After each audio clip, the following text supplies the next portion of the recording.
دوستو समंदर के बीच सफर करना हमेशा खतरनाक रहा है। अंधेरी रात, तेज तूफान और चारों तरफ पानी ही पानी। ऐसे में जहाज़ों को रास्ता दिखाने वाला एक खामोश मुहाफिज मौजूद होता है जिसे लाइट हाउस कहा जाता है।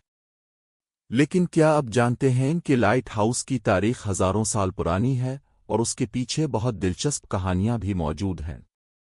आज हम उसी हैरान कुन हकीकत के बारे में जानेंगे।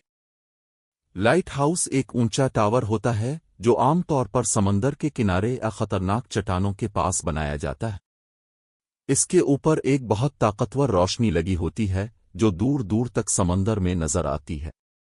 ये रोशनी जहाज़ों को ये बताती है कि कहाँ साहिल है और कहाँ खतरनाक चट्टानें मौजूद हैं।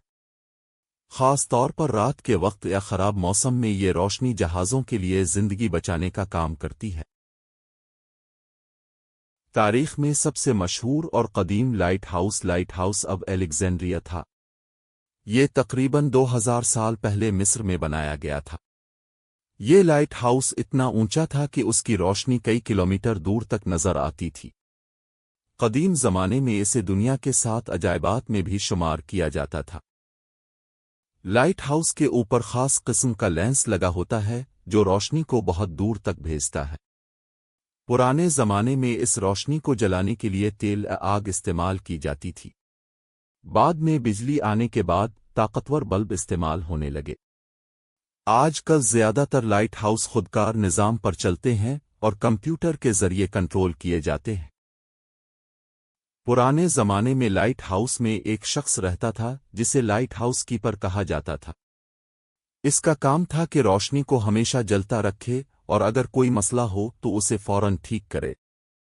ये लोग अक्सर महीनों तक अकेले रहते थे क्योंकि लाइट हाउस ज्यादातर खतरनाक और दूर दराज जगहों पर बनाए जाते थे। उनकी जिंदगी काफी मुश्किल लेकिन बहुत बहादुराना होती थी। दुनिया भर में आज भी हजारों लाइट हाउस मौजूद हैं। अगरचे जदीद जीपीएस और रेडार सिस्टम आ चुके हैं, लेकिन लाइट हाउस अब भी जहाज़ों को महफूज रास्ता दिखाने में अहम किरदार अदा करते हैं। कई लाइट हाउस आज सियाहती मकामात भी बन चुके हैं जहां लोग उन्हें देखने आते हैं। इसलिए अगली बार जब आप समंदर के किनारे किसी लाइट हाउस को देखें तो याद रखें, ये सिर्फ एक इमारत नहीं बल्कि समंदर में सफर करने वालों के लिए उम्मीद और हिफाजत की अलामत है।